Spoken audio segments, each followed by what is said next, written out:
Hello. I beat the water temple without a guide, but stuff still happens. So what's up? Sitting US Senator Diane Feinstein, who once told a group of literal children to sit down and shut up about climate policy, is dead at the age of 90. This is not particularly surprising to anyone who follows US politics. She has been in really bad condition and basically receiving public hospice care for quite some time, all while still being in one of the highest seats of power in the country. Her political career is long and storied, and while once she was a go-getter who was breaking through the norms, she then retained power until she was literally 90 and dying in office. This has put her center stage during an ever-increasing discussion about how old should our politicians be. She was right there with Mitch McConnell, who is one of the most powerful Republicans in the country, and has had multiple mini-strokes on live television, so much so that he's become a meme, all while making decisions that will affect us for the rest of our lives. Rip. Because Google cannot help themselves, they are killing off many more products this week. Yes, this is your biannual reminder that if you're using a Google product,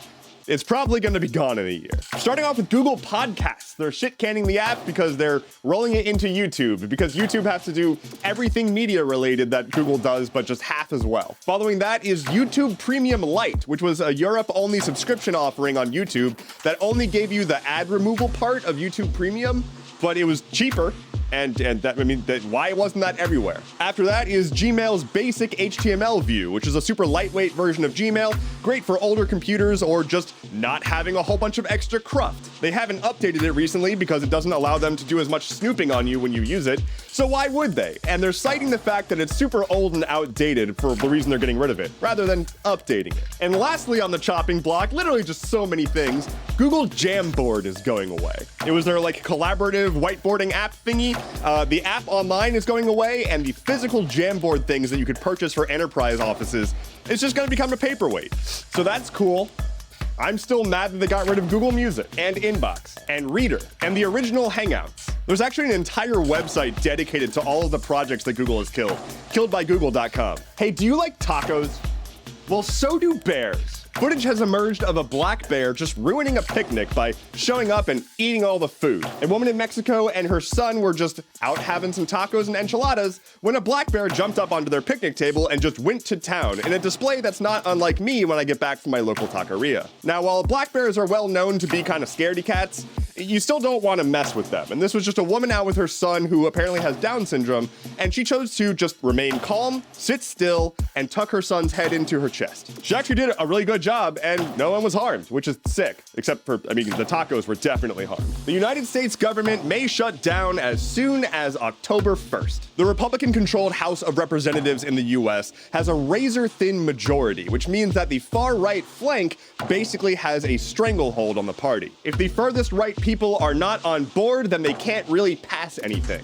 Otherwise, they would have to work with the Democrats, which would be a death blow to any re-election chances. So the far-right flank basically is saying we are refusing to sign on to any spending bill that would keep the government open unless there are massive cuts to spending. And otherwise, we're just gonna tank the country. If it feels like the US government is shutting down a lot recently, that's because it has been. There have been shutdowns in 2013, 2018, and 2019. All of those cases were Republican-led. It has never really been a political victory, and it's as much as it's nice to think about a government shutdown, it really just results in all of us getting screwed over. The only people who really get screwed are the people who are working low-level federal positions and just trying to, make a living and keep the country moving. A bunch of important services that people depend on will go away or be threatened, or their future will be unknown. It can get pretty messy, literally. Services are services. We kind of need services. The Senate has already passed a bipartisan resolution to keep the government open, so if the House is able to get their shit together in the next 24 hours, it might be avoided. But it's not looking particularly likely. On this day, I would recommend that you don't fly in an aircraft constructed by Lockheed Martin, because on this day in both 1959 and 1981, Lockheed-built aircraft crashed, killing dozens of people. In 1959, a Lockheed L-188 Electra was described as having been disintegrated in midair, killing all 34 people on board. And in 1981, an Iranian Air Force aircraft, also built by Lockheed, crashed into a firing range, killing 80 people, including several high-ranking military officials. So you're probably fine, you're probably not affected by this. But today is a cursed day for Lockheed aircraft. Lightning round. The US soldier who fled to North Korea has been returned to the United States.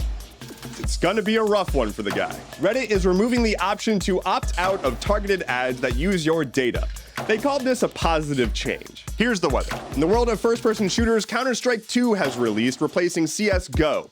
It's got mixed results so far, but pew pew. Epic Games has announced that they're laying off 18% of their staff, and they're also already divesting Bandcamp, selling it to Songtradr, which is a music licensing company. Oofa doofa. And finally for today, just in time, X/Twitter has cut half of their election integrity staff and have removed the option to report political misinformation. Neat. That is all I have for you today. Thank you so much for watching. Please like, comment, subscribe, share, all that stuff. It does very much indeedly help. My name is Endeavorance. I'll be back on Monday. Take care and be well.